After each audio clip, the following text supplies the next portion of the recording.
in our world business news, Greece's embattled government survived a confidence vote yesterday. The vote is crucial in avoiding a sovereign debt default for the country and potential global financial instability, as Prime Minister Papandreou is considered an advocate of harsh austerity measures. Greece is under a tight deadline to approve a new package of spending cuts, because that will depend on whether the European Union and IMF will release a new tranche of the €110 billion Greek bailout fund. A strong leader is therefore seen as vital for reforms to be pushed through. Members of the Eurozone are concerned that the debt crisis in the peripheral countries could spread to the core countries and the financial system as a whole.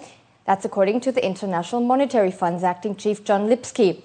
However, the IMF stood ready to help the troubled Eurozone countries, he added, to implement the necessary reforms.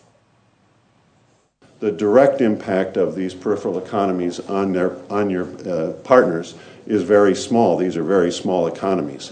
But they're concerned about the potential spillovers into the core economies, and especially the core financial system, from these strains.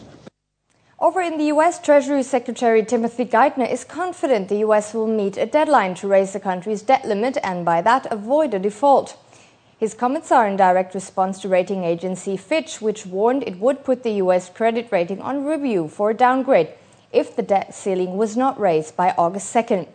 Meanwhile, the U.S. housing market showed further signs of weakness. Sales of previously owned homes fell to a 6-month low in May, and prices fell further, according to the National Association of Realtors. We're going to avoid a default crisis, no doubt about that. As you said, it's unthinkable that people would contemplate that as a sort of viable strategy for the country. It's not going to happen.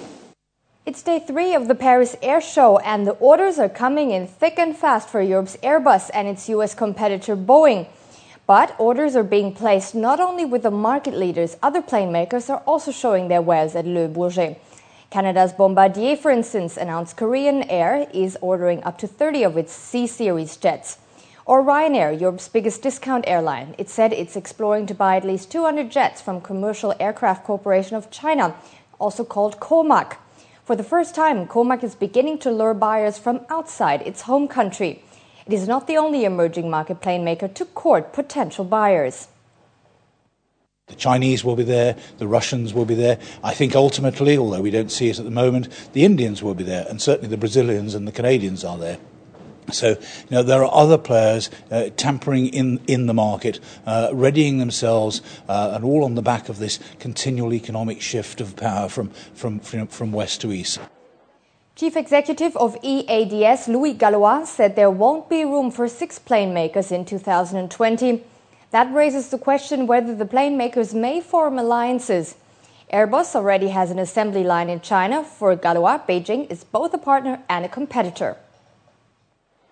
We have partnership with China, but COMAC is developing an airplane which is a face-to-face competitor to the A320. It will be competition, but nevertheless, we are working with them on airplanes. We are working with them on helicopters. We want to work with them on space. It means that cooperation with China is mandatory because we have to be in this country. Before we go, here's a quick overview of the Asian equity indices as well as the oil and currency markets. And after that, Mona Nasser is back with the news.